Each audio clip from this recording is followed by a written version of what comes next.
Hi, everybody. Welcome. Good to see so many of you here today. If you can just let me know if you can hear me okay in the sidebar there in the chat, that would be great. Uh, and I see we've got people from all over the place today, which is great. I've just seen somebody from Rwanda pop up, so welcome. Hi. From Canada, some people from Canada, Mexico, Chicago, all over the US, obviously. Great, getting some thumbs up, which is good to see. So sounds like the audio and the video is working okay. So let me share my screen. That's the next challenge. A screen. All right, let's try this. And if you can just let me know whether you can see that slide as well on the screen there, that would be great. And we'll give it just a moment here. Okay, sounds like people can see the slide. Brilliant. Sounds like we're in good shape. So we're talking about Lambda functions today. Hopefully that's not a surprise. Hopefully you're expecting that. Very exciting topic. These are some of the most fun functions in the universe, in the spreadsheet world, once you get the hang of them. And today, hopefully by the end of today, the goal is that you have a little bit more confidence about how they work and when you might use them, why you might use them, that sort of thing. Okay, so great. Let's make a start. I think we've been going for long enough now. All right, so firstly, I just want to say that this is a Sheets Insiders webinar or workshop, but I've opened it up to everybody today because I really want to give everyone a chance to come learn about Lambda functions and also to have a little peek behind the curtains of what the membership's all about. So welcome everybody, welcome members. This is just our regular program, but also welcome to some of the people who are not members. Come along, enjoy today, and learn something and see what this membership's all about. It's our 5th one of this year, so we're on a roll. I'm trying to aim for about 2, maybe even 3 a month at the moment. We'll see how it goes. And we have some more workshops lined up. They don't have dates yet, but the topics are coming together. Certainly one that caters to the beginner to intermediate level. Sort of what are some of the key things we need to know and how do we progress our spreadsheet knowledge. Some big data, slow sheets type workshops. So there's plenty of material around that topic. How do we move from sheets to BigQuery, for example? So definitely going to do some workshops around those topics in the coming months. Some dashboards, they're always popular. And of course, now we have to be focusing on AI because it's going to be a big part of our workflows going forward. So we'll definitely do some workshops about AI. So that's some of the stuff that's coming. Whoops, I jumped ahead. Members also get emails, tutorials, templates, etc. Tons of stuff in there. And so I really hope that if you enjoy today and you get a lot of value from it, that you'll consider joining us and watch out for a special offer for all of you folks here today. But that's plenty of that for now. Let's dive into the workshop itself. So we're going to be talking about these fairly new fangled Lambda functions, still pretty new. They come from sort of the coding and programming world and even from the world of sort of mathematics behind that. But today, all we're focused on is really the practical side of what they are, how they work, when we might use them and why we might use them, and working through a bunch of examples just so we really understand how they work. So really that's all about, all today's all about is just getting comfortable with the Lambda function concept and the functions themselves in Google Sheets. And of course, I always have this slide, everybody, who comes to my sessions, this final bullet point of having fun, because we learn when we're having fun. No point sitting here being miserable. Let's have some fun and keep the session nice and lighthearted. And let's just enjoy it and do our learning. Great. So that's what we're up to today. So let's just jump in. Let's just start talking about what are these Lambda functions. And really, the key point about the Lambda function is it's this anonymous function. It's just this function um, that we can reuse, that can be shared, that can be modified, but it's this anonymous function. It doesn't have a specific name at this stage. And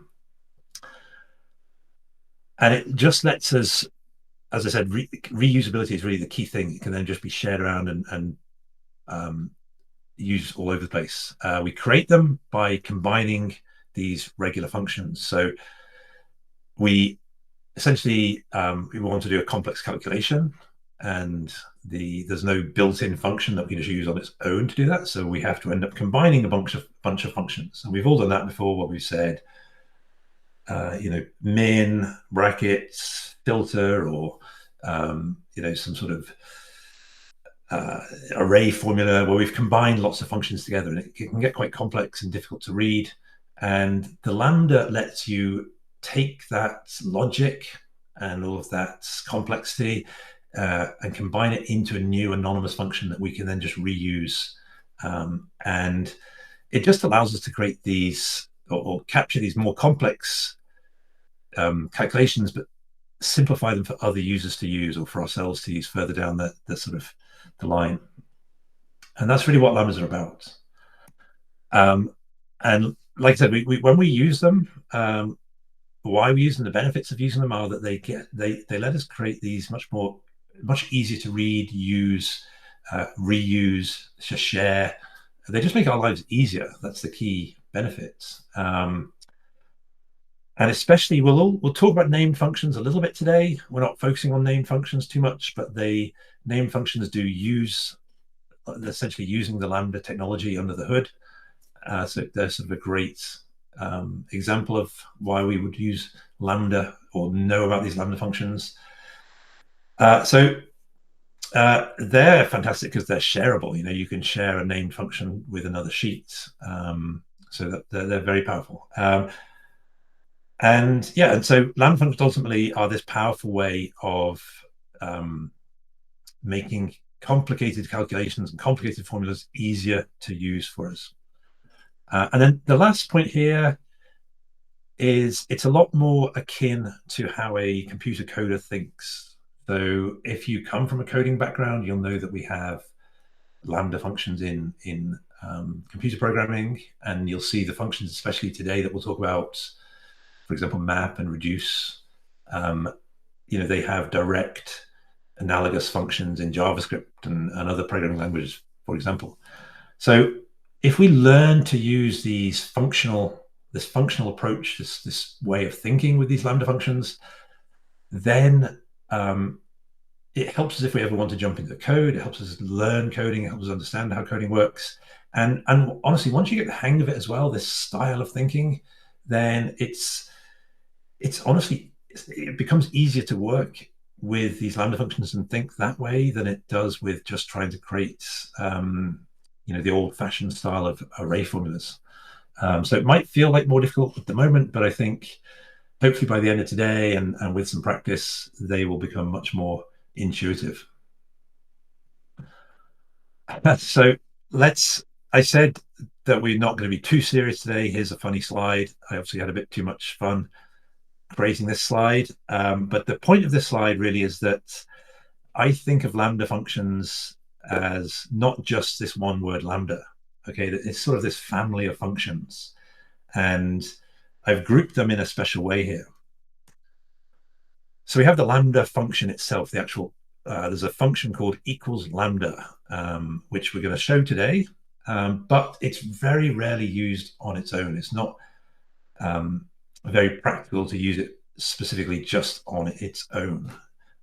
When it really becomes useful is when you combine it with some of these helper functions. And I've grouped this first set of helper functions by row, by column, map together because they're the slightly easier ones to start with, and they're also the most useful. I would say 90% of the Lambda functions I write and use are by row because it basically replaces the array formula, lets you do complicated operations on big, long ranges of data. Maybe more like 70% actually. But anyway, the point is that the by row is, if you're going to learn one function, start with that by row, get the hang of that, because that's definitely the most useful. Then we have this other group here, the scan, reduce, and make array. And these are a little bit more complex to understand. They're a little less intuitive, and a bit more specialized in their use case. But once you've mastered these basic ones, these by row, by call, definitely, it's not too much of a stretch then to start thinking about these other ones. If you can get hold of the by row concept, then absolutely you can learn these other ones. And we'll see an example, a really, really cool example actually of the scan function today. So I'm excited to show you that at the end of the lecture. And hopefully it will at least give you an understanding of how that one works, even if you don't feel comfortable yet to use it yourself. So that's that grouping. And then finally, we have these named functions, which are, as I said, extremely powerful. And they basically, having said that Lambda functions are anonymous, named functions give us a way then to name that Lambda function essentially so that we can reuse it wherever we like. And again, we'll see an example of a named function today and talk about it in the context of this Lambda map, but we won't be spending too long on specifically on the named functions because they're sort of their own topic as well. Great. Okay, so let's just talk about the mechanics of these Lambda functions a little bit. So this function here, maybe you recognize it, maybe you don't, but it's a way to apply a discount where B5 here, this one over here, would be the discount factor. So say we have a price of $100 and we want to discount it by 25%. Well, we do 100 times the 0.25 or 25%. That gives us the 25, and then we take it away from the original 100 to get the value of 75 left over. We've discounted it 25% down to 75. So it's a very simple calculation. Obviously, you wouldn't really be worried about this being too difficult. But let's turn it into a Lambda function anyway, because we want to keep the actual calculation simple so we can focus on the Lambda side of things. Okay, so here it is written out as a Lambda. Has that made our life easier? I don't think so. I think we've just made it much more complex for ourselves. But we haven't really, because let's just unpack this a little bit. Okay, so what we've done here, we've coded the formula with these references to specific cells. So there's no sort of real context to this formula because it doesn't care what A5 is. It could be anything. It could be the values, but perhaps A5 has some text in and then this formula doesn't make any sense and breaks down. So what we're trying to do instead is to say, well, hang on, A5 is a price. So we'll focus on this middle section down here, price minus price times discount. So we've written out the formula now with, these are called arguments. Instead of cell references, we're just calling them names and giving them names. So we said price, and then we've called the B5 one a discount now. And that's the anonymous function there. We've given it this, we have to have this Lambda word at the front just to let the Google Sheet know that it's a Lambda function. So that bit is required, but this is the anonymous function inside. This doesn't have a specific name, this bit of function here. And so what we do is we define the function here, and then before the function, any of these arguments that we've created, like price and discount, we need to just list them out. So we've said Lambda, which just, as I said, just sets it up for the Google Sheets. Then we list out any of these arguments, and then finally we have this anonymous calculation. And then finally, to actually use this Lambda in this kind of context, we have to then call it. So we define the function here at the front, and then when we put the brackets at the end here, that's called calling the function. If you're from a programming background, you know what that means. It actually says execute this function with these two bits of data. So at this stage, all I want you to take away really is this anonymous function idea in the front here and turning these cell references into these arguments. And then you can see at the end, we pass two bits of information that go into price and discount. Okay, so as I said, not particularly useful yet. Now, if we do one more thing, we could go down the route of turning this into a named function. So giving this Lambda, this custom function, our own special name. And then we can use it wherever we like. And it's super nice. And already one other benefit that we haven't really talked about yet is up here in this original, we have A5 mentioned twice. And if I wanted to change that reference to A6 or C5 or some other reference, I have to be really careful to make sure I change both of these, otherwise my calculation will go wrong. Once I've created my Lambda function, I'm passing that bit of data in just once, because the formula itself then will put it into the right places. So if I need to make a change, I only have to ever make one change.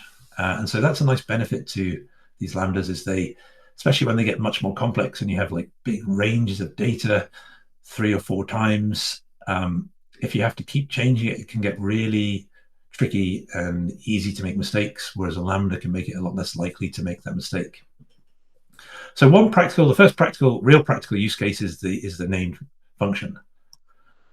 Easier to use, double exclamation points. I think we can all be on board with that. It's much easier to use. It's even easier to use than the original, which is obviously what we want. And then the other way we might go, which we'll see today, the other really practical use is these Lambda helpers. And I'm showing a map version here, but it could be by row, by col, scan, whatever. The point is that these ones now are a practical application of the Lambda, because we can now work with big, long arrays of data instead of just individual cells. We can do these array formulas, but we get to keep the benefits of understanding and having this nice, very readable format for our function here. And you'll see the Lambda here is exactly the same. It's got the arguments defined and then the function definition here. So this one works with the ranges, like I said, and then finally, that one there is rarely used. Now, don't worry, we're going to see all of this in a moment in a Google Sheets in the demo, and it's going to be way less scary. I just wanted you to just understand a bit of the logic we're seeing here, which is this idea that it becomes anonymous, and we change the cells into these named arguments. Okay, so let me share the template, because then you can all open this template, make your own copy, and follow along. So let me grab that, bear with me. Finished templates. Let me try making sure I copy this into the sidebar. Hang on a moment, I'm nearly there. Template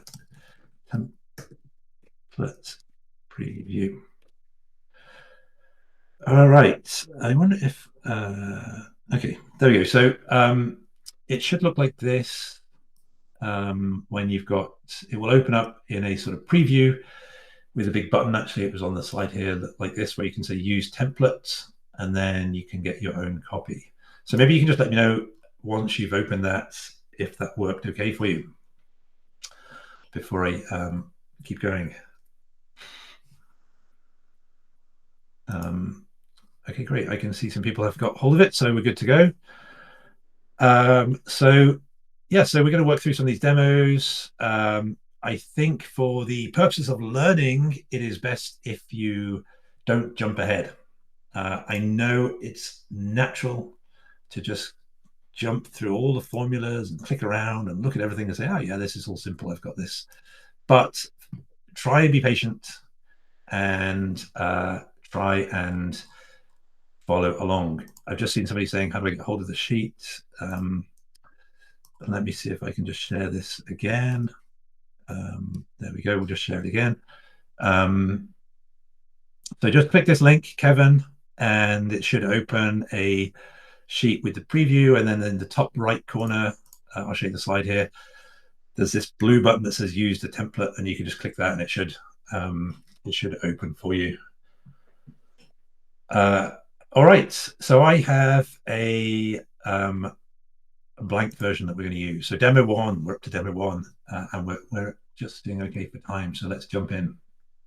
All right, demo one. I've got the blank version. Poor me. Um, well, what are we going to do here? So first of all, do you know this little trick, by the way? This grab hand, if I hover over here, just where the B and the C, my cursor, I can drag that down just to free some rows and columns and drag that around. So nice little trick there if you don't know. And then that just locks that for me. Okay, so let's just, like I said, let's do the formula first. We said we want this minus that times the discount here. And yes, we'll just fill that down. So hopefully, make it nice and big. Hopefully that we're okay with that calculation. And of course, I could do the array version of it. We'll just do that, which is just to highlight the whole thing minus the whole thing multiplied by the discount. And then shift command or shift control, if you're on a PC, just to turn it into that array formula. And there we go. It's now just done one formula that then just copies that all the way down. And it's just applying whatever this discount rate is, which I just made up these ones. And it just gives us the answer, what's the discounted value. Okay, so let's go and check out this lambda function and see what that's all about. So let me just make sure I'm seeing the right one here. Okay, great. So we're going to do this lambda, whoops. And like I said, this is one, well, we probably wouldn't really use it in this. We don't really often type out lambda like this. In fact, I'm not even sure I've, maybe once, I'm not even sure I've done it ever in the wild, actually. So we'll say price, discount, and so I'm just defining two variables, two arguments. And then I want to say my formula was, let's see if I can close that for a second. There we go. Price minus the price times the discount. And so, you know, hopefully we can just say that, okay, this is not too complex. It's, let me spread these out a little so we can sort of see them. You know, we just written out this formula that we're doing with some nice named arguments, and it's almost like in some ways easier to understand. And like I said, this is the formula in the middle here. This is the anonymous formula in the center. And then we just said these are the two pieces of information you're going to need, and this is what I want you to do with them. And then finally, we just have to say, okay, we need to give you those actual 2 bits of information. And the lambda, by the way, is the only function in the Google Sheets world where you have a bracket like that after the function, and you call it with a bracket afterwards like that. So just a little bit of trivia, if that comes up in one of your trivia night pub quizzes, you know now it's the only function that has this sort of double bracket call happening. Okay, so we'll enter, sure, we can send it down. And there we go. And obviously this is kind of, we've gone from something that was fairly simple to something that looks a lot harder. But hopefully one benefit you can see is that we're only having to supply these arguments, this information once. And by the way, let me just show you this. So I'm going to copy it again to here. Exactly the same thing. These we are free to call whatever we like. So we can make it really nice and short if we want by just using P and D. But what we have to make sure is that they are then the ones that we use inside of here as well. So the P and the D, we define them. So you can see under the definition here, the name is just whatever the name of the things are, and then afterwards comes the formula expression. So we have to define all the things we want to use, and then put them in the formula expression. So we can use that these names as well. I do think it's better, especially when we're learning, to use nice descriptive names for our arguments, because then when you look at your formula definition, you'll be able to try and understand what it's actually doing for you. And I also advocate, especially when we're learning, is just figuring out the regular formula so that we know what we're trying to achieve before we turn it into a lambda. Because once you have the regular formula written out, it's very easy to turn it into a lambda. And over time, you'll get used to lambdas enough that you can just sort of skip that step and go direct to the lambda. All right, so that's sort of the lambda in its purest form. And like I said, we don't really use it in that pure form so much. What we would really do is say, okay, I want to do my calculation on all of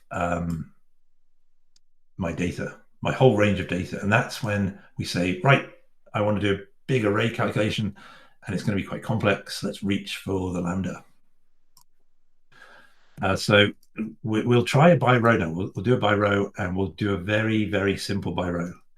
And then I can stop each stage to explain it.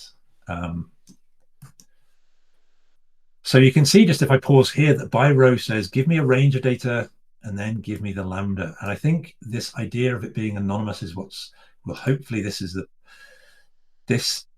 will illustrate why that makes more sense, why it's called an anonymous function. So by row, so let's just highlight both for now with this example. So we're highlighting that range of data. I could just do one, but we'll do two for this example. And then we'll say lambda. Okay, and so what, and then let's just write out, so we're gonna have a row, that's the variable that we're creating. Remember how we say, first of all, define something, and then we decide what we want to do with it. So what would be the simplest thing we could ever do with a lambda, with a formula? In fact, if I just even pause for just a moment, almost the simplest formula in the world would just be to, give me back whatever the original was. Don't do anything, just return the value equals the value. We've just returned the value. That, we don't do any operation on it, any transformations or anything like that. We just give us the original back. So with that kind of thinking, perhaps the simplest thing we could do here is to say, if I have a row of data, let's just return that row of data. So the lambda doesn't do anything. It just gives me back the variable. We define the variable, and then the formula expression is just giving me that row back. Okay, so let's pause here and let's just unpack this one, because there's the formula, just so we can keep track of that formula. What it's done is just given me back all those rows. So as I said, it doesn't do anything. And I just wanted to show you, because we can focus just purely on the formula then. So what we're doing is grabbing hold this whole big array, and the by row, what it does is it gets hold of the array, and it looks at each row in turn. So it starts here and looks at this row. Then it moves to the second row, then it moves to the third row, then it moves to the fourth row, and all the way through our data, etc. It moves down each row by row by row. And when it's got hold of each row, which is, we define here, it gets hold of each row, it applies whatever our lambda function is to that whole row. So in this case, the row doesn't do anything. We're going to look at a simple example in a second that just does something, so we understand this. But it's called an anonymous function because, like I said, it doesn't have a name here. That the function expression here doesn't have a name. This is the formula expression. It doesn't have a name, but it does that operation to each row in turn.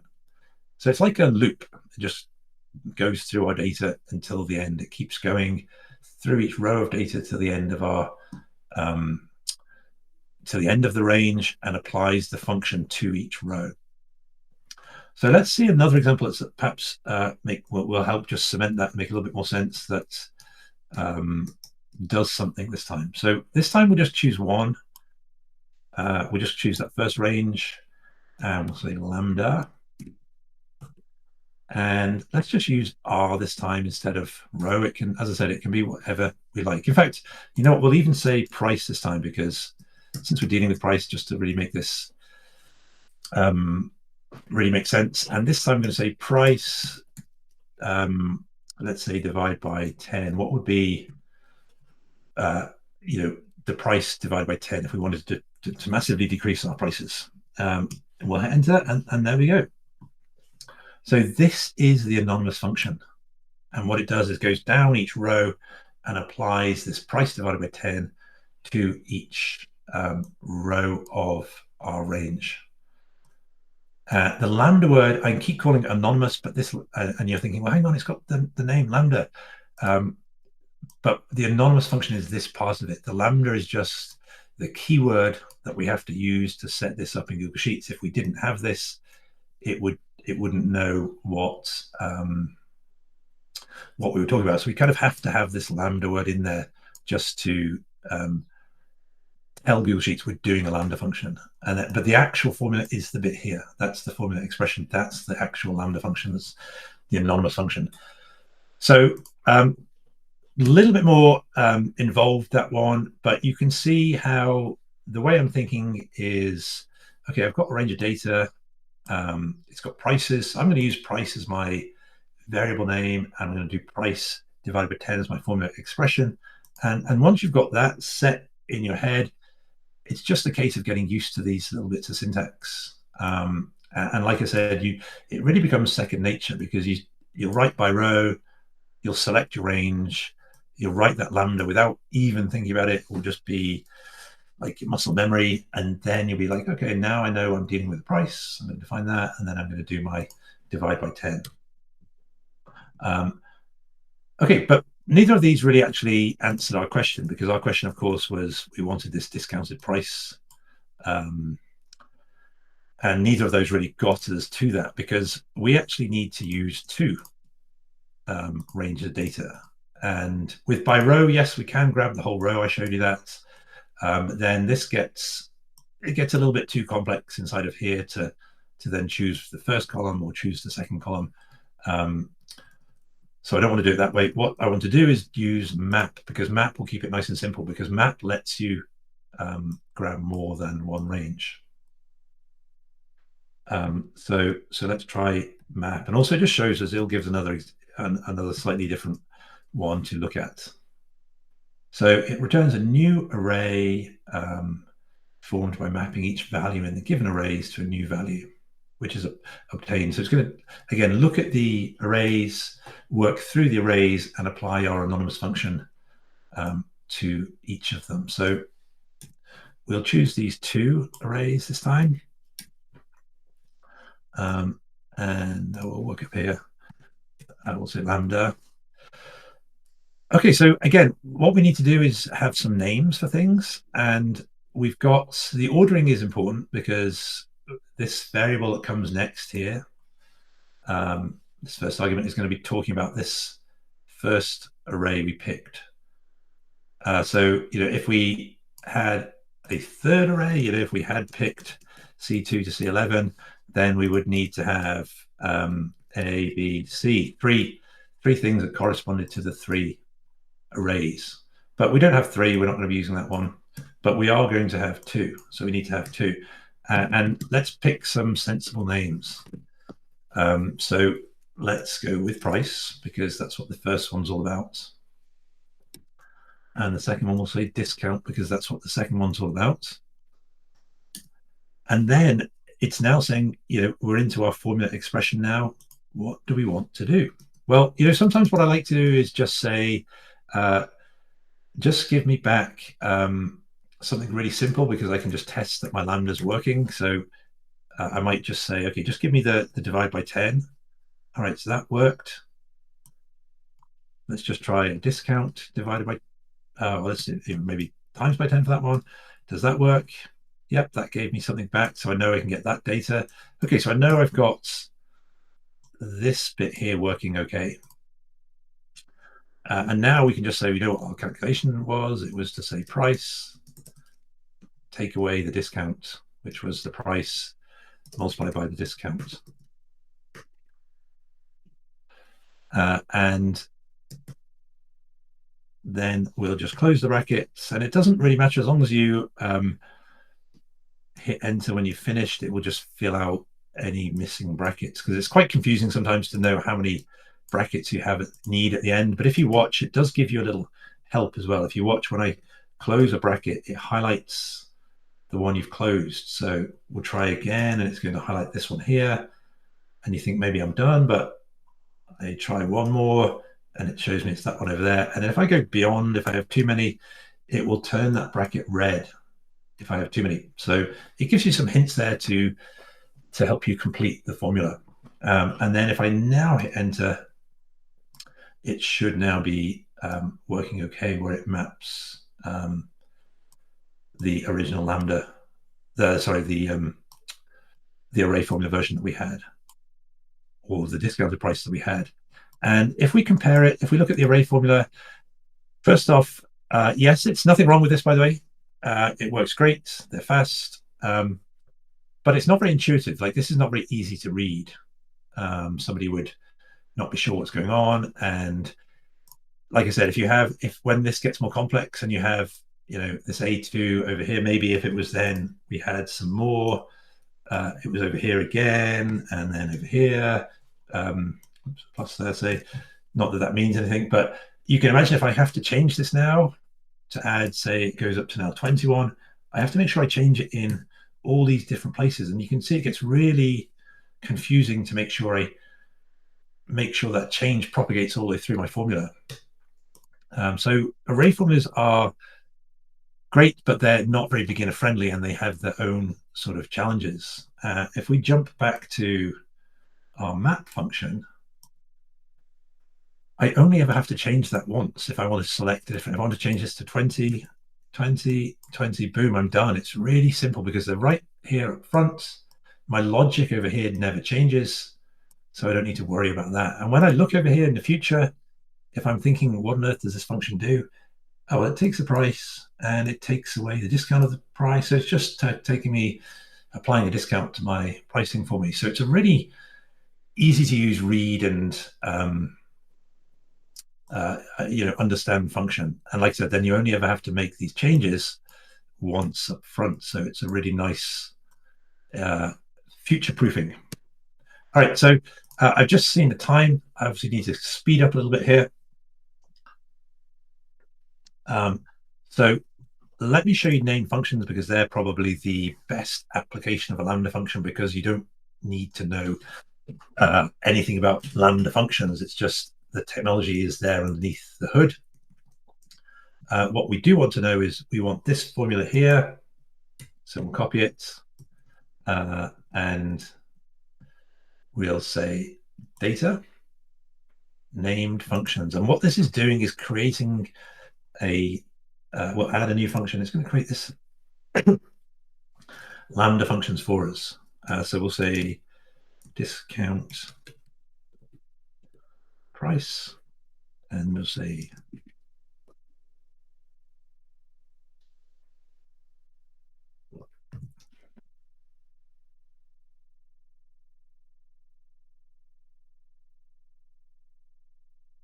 excuse me.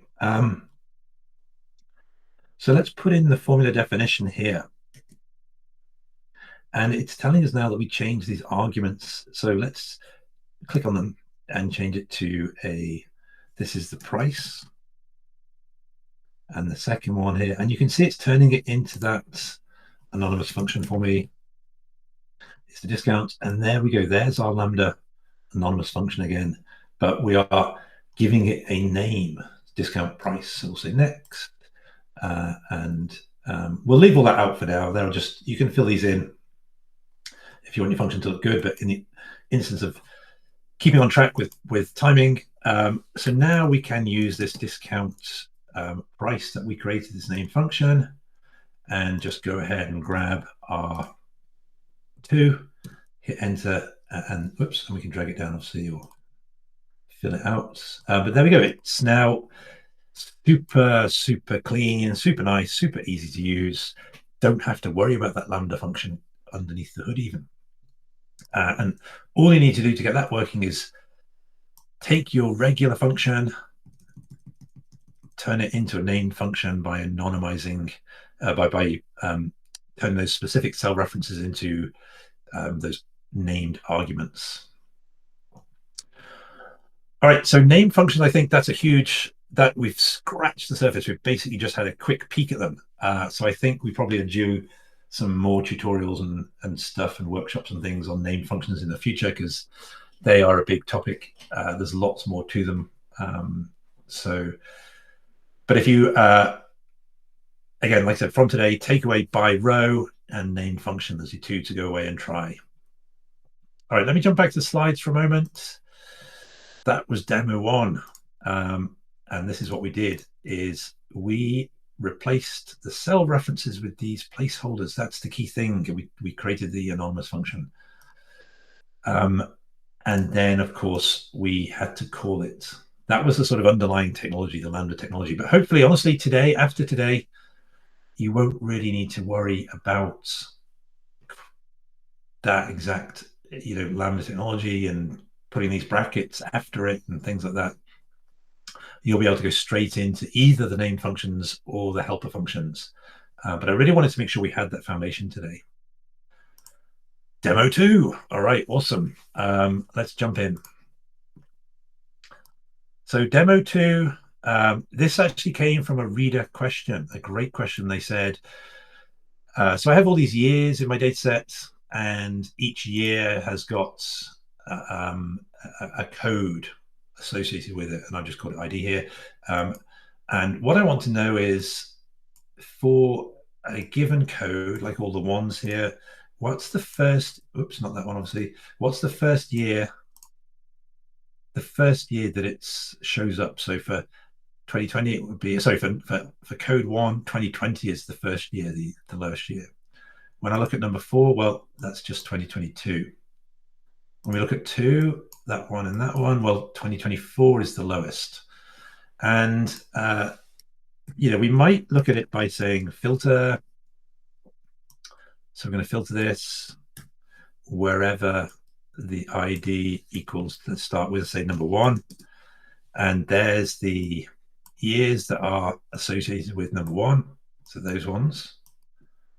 Then we might say, okay, just give me the min of those, which is 2020. And then as I was doing this, I came across this function called minifs, and I didn't even know this thing existed. How cool is this? And there are so many functions in spreadsheets, but this one is just built for this. So we want the range. It just basically does exactly what I just did in those 2 steps in a single formula for me. We'll grab the second one, and then the condition. Well, we'll just click whatever the row is, because then I'll be able to actually drag it down. But there we go, 2020. And if I drag it down, actually, I need to lock that, sorry, just to make sure it doesn't get dragged. It doesn't change. But basically, if I look, any of the number 1s, 2020 is the minimum. Let's take a look at the 2s, that one, and that one was 2. The earliest year was 2024. So minifs, cool little function, and a nice little byproduct of today. So let's have a go at trying to do this with by row. And I just need to go and remind myself here how we did this. Actually, this is almost not another, I'm going to use map, actually, because this is really another map one, because we've got 2. Well, I'll tell you what, we'll look at back by row, and then we'll look at map here. But by row, we would start with the range here. And I saw somebody as well, by the way, in the comments, talk about how we could, whoops, get myself going here. We can do the whole row, and then we can use formulas inside the Lambda to select whether we want column 1 or column 2, and that's great. I do that as well, but it's a little bit complex. It's an extra step for today, so we won't do that today. We'll keep it just to 1 column here. Then we would say the Lambda, and we want to say year. And our formula expression is going to be this min ifs, we said. And actually, we'll call it years, because it's really years, isn't it? And our range is years. And then the criteria range, we're going to stick with the range here that we had in the original formula and just lock that. And then the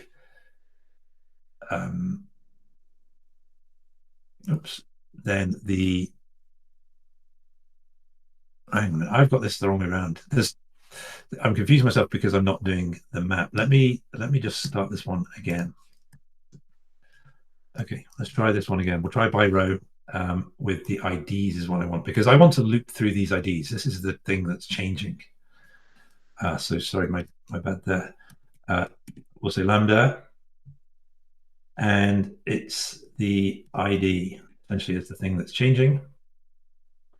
We're going to say min ifs, and here's the range of the years, and then we want to do the, we'll say IDs.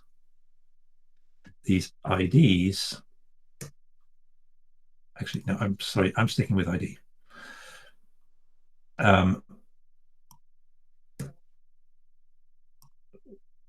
We want to take this equal to the ID. There we go. I think that's the one I want. And you'll see, no, it's not, because I don't want an equals there with the minifs. Let's try that. Okay. All right. So this is okay. This is a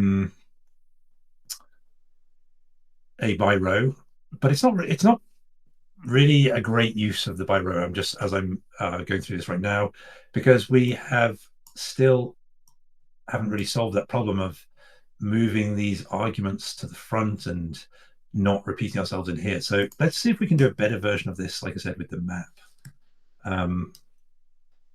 So we'll say map, and this time we'll have two arrows. So we're going to have this one and this one, and we'll say lambda, and we have years and IDs, and I'm wondering if this is actually going to work now with them in the way I've set this up. Years.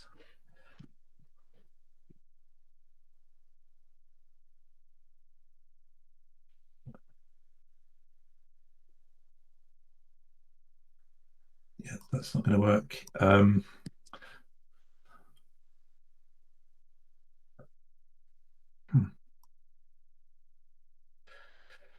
Oh dear, this is not the best example, folks. I'm sorry about that. I messed this one up.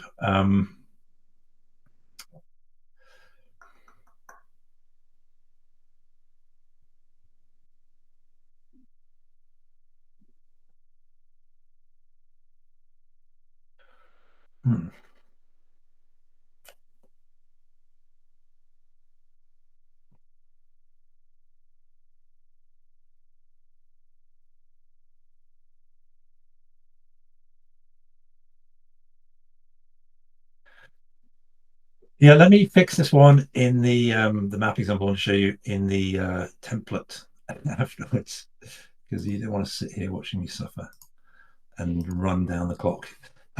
So I will fix this. Ben, let's just make sure Ben to fix. But this is the beauty of the live workshops, right? We never get it quite right, 100% perfect. Okay, let's, as I said, let's leave this one. Let me show you another thing on the slides. I have one last example that I'm confident will work. I know that's a good example. But let me I want to share quickly, because I know some of you might be interested in this. What are the performance considerations of Lambda functions? And I definitely, by the way, have not done a super deep dive on this. This is just a few anecdotes that I'm sharing here that came up in my research just as I was preparing for today. And at least once, probably twice over the last year or two, in the last couple of years, the Google Sheets team released some updates behind the scenes to speed up calculations and speed up Google Sheets. So we didn't even notice it. It doesn't get called out as a it's not like a new thing that we can go and use. They just made it all faster in the background. And certainly these things are lightning fast, comparable to array formulas for smallish data sets. So for vast majority of use cases, when we're working spreadsheets with hundreds of rows or thousands of rows, don't worry about using lambdas. They shouldn't slow you down any more than the comparable array formula. Obviously, if your lambda is super complex, then yes, it might be a little slow. But then as our data gets really much bigger, like hundreds of thousands of rows, it will start to slow down. It will take several seconds, 10, 20 seconds to churn through. And interestingly enough, I tried it with 2 million rows of data. A lambda didn't work. I thought, okay, well, I'll try 1 million, didn't work. Okay, I'll try 900,000. I kept working backwards, and around 400,000 rows of data, something funny happened. Admittedly, it was a very, very simple lambda. It just took the price and applied a 25% discount. So it's the same one we had today, but I even just hard-coded that discount to keep the lambda simple and make the performance as fast as possible. But you can see here, because I'm starting on row 2, I have 399,000 rows of data, and the lambda churned through in a second or two, no problem. When I went and added the extra row to give me 400,000 rows, I suddenly hit the calculation limit. So it seems like maybe around the 400,000 rows that these lambda functions hit some sort of upper limit. Now, you might hit that limit at a much lower level if your lambda is very, very complex. So don't take this. This is not a set in stone thing. This is just an observation that I made recently. And the array formula had no trouble at all blasting through all the way through to 2 million rows of data. So if you're working with really, really huge data sets, then probably the array formula is still the one to go for. But also, as I can see a couple of comments here, if you're really working with data that's hundreds of thousands of rows, or even getting close to that million row limit, but you've only got 10 million cells, so you can't really have a data set with 1 million plus rows very easily, unless it's very, very narrow. Anyway, you should probably have your data in a more robust database setup anyway. So let's do this. Let's take a look at this last demo. See if I can redeem myself, and then we can wrap up. All right. So something a little different here, and if you're I know at least one person, I don't know if they're here today, is a Liverpool soccer fan, same as me, Liverpool football fan. Because we were chatting on email the other week. But if you might notice that this is their results from the year so far. Pretty good going, right? Lots of W's. It's like what we like to see. So we can use a lambda to figure out what's the longest streak of W's in a row. And so it's a nice little example here, but it just illustrates how powerful these lambdas are for doing these sorts of challenging kind of types of calculations. Now, let me see if I can figure this out. As I said, now we're going to use scan now. What scan is really interesting. So by row, we took the array and we worked row by row by row and applied that anonymous function to each row, and then it gave an output of all the same number of rows. So if we input 10 rows, it would output 10 rows, but transformed. And the map is essentially the same. It takes the input arrays, outputs a same sized array, but with some sort of data transformation that formula applied. The scan, it takes the initial array, and best think of this as numbers. It's probably easiest for the moment. And it takes the that array of numbers, so whatever those numbers are, but it also has a starting value. And just again, think of 0, because most of the time it probably will be a 0, but just think of a 0. And it says, okay, I'm going to take 0. I'm going to take my first value out of the array and do something with my calculation, my anonymous formula, and then I'm going to add it to that starting value. So let's say it becomes 10, it adds that starting value, that becomes 10. It works the second row, does the calculation, adds that on to this value that we're storing, and then goes to third, does the calculation, adds it to the value, and it sort of works through and keeps this cumulative value ticking along in the background. So it's going to do that for us, and applies a lambda to each value row by row, which then gets sort of collected, if you like, in this accumulator. So we're going to start with a 0. We're going to start with our win-loss record, and then we're going to do our lambda.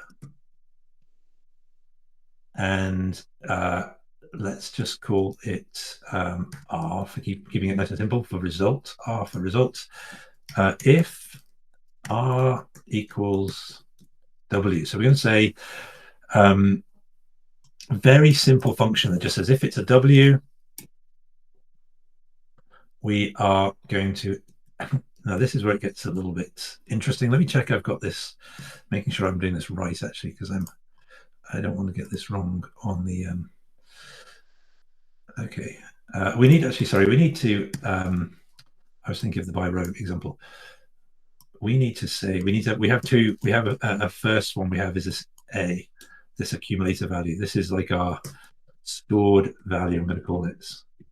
And then we have the row, if you like. So then we can do our formula.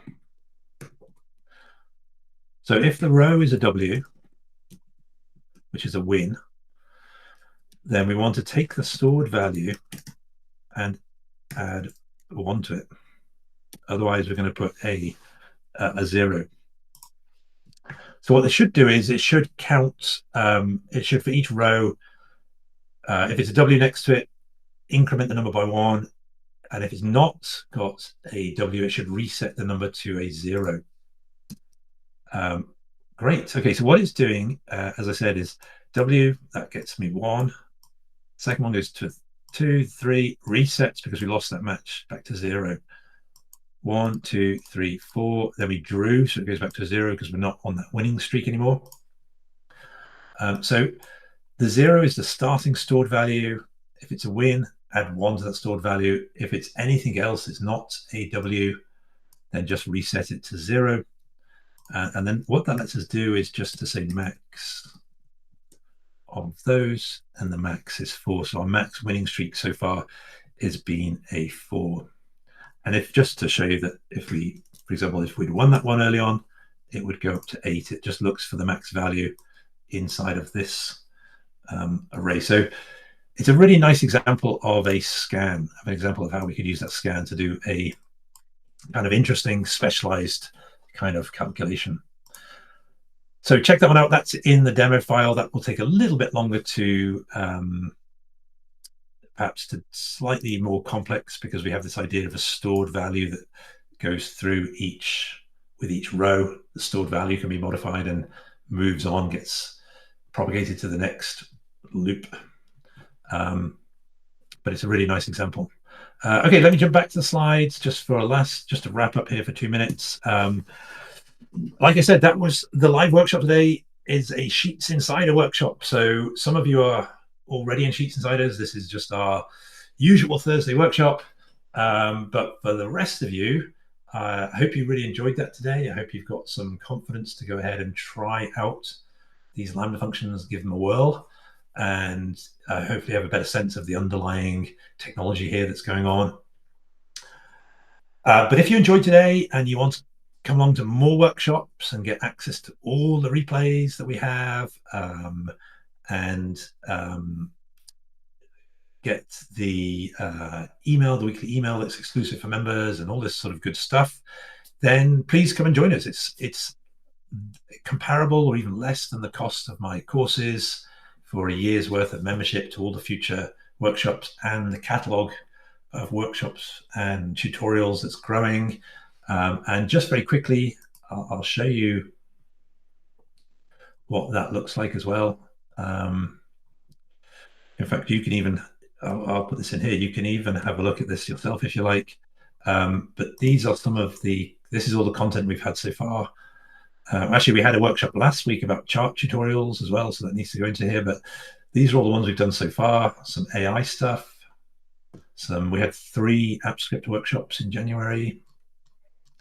So anyway, hopefully you are at least interested. And if you are interested, then for the next 48 hours, you can get that same deal that I launched this membership with, which is getting $50 off for the next 48 hours. So jump across to the membership. You can use the coupon LAMBDA at checkout to get that $50 off. And I will send out an email later today with not only the replay of the webinar, and the templates, but also just a reminder of this offer. So let me just jump this into the chat as well quickly, if you want to check that out. Yeah, so hopefully, I hope that was insightful for you, both in terms of lambdas and also what this membership is all about. So just to close then, these lambda functions are not super hard. Even if I got confused with them today, that's what live demos are for, folks. But the lambda functions themselves are not super hard once you get used to them, once you get used to that kind of logical thinking of working with them. They're really nice to work with. They make nice readable formulas. They're shareable, reusable. And I would encourage you to start with this. Whoops, excuse me, every time I try and click here, it moves me on. This by row or named functions. They're a really nice way to start your Lambda journey. And do use these AI tools. They're really pretty good now at doing these Lambda functions. They can actually write them out really well, explain them to you, help you debug them. So do open up ChatGPT or Gemini, whatever your preference is, or Claude, and type in, here's my data. I've got this in column A. Write me a lambda by row that will calculate the discount price for me, and it will do it for you. And obviously you can just immediately test it and see if it works or not. And then, yeah, go forth and enjoy, give it a shot, do give them a try. I will share this slide deck, by the way, as well in the email later today. A few more, last thing is just a few more further resources there as well to click around, some more tutorials on our website you can read. A nice example of a crazy make array formula if you really get into this stuff that builds a chess set. And then also just for members, we did cover this, a by row example in episode number 9, issue number 9, if you want to go back and see if that makes more sense now. Otherwise, it is now time to say enjoy the rest of your day. Have a fabulous day. Have a great weekend. I'll see you on Monday with our regular Monday newsletter. And for the members, we have not doing a workshop next week. We'll just have our regular email. So look out for that. And I hope to see you all again soon at some capacity in some way in a future session or workshop. Thanks again for coming along today, and have a great rest of your day. Bye-bye now.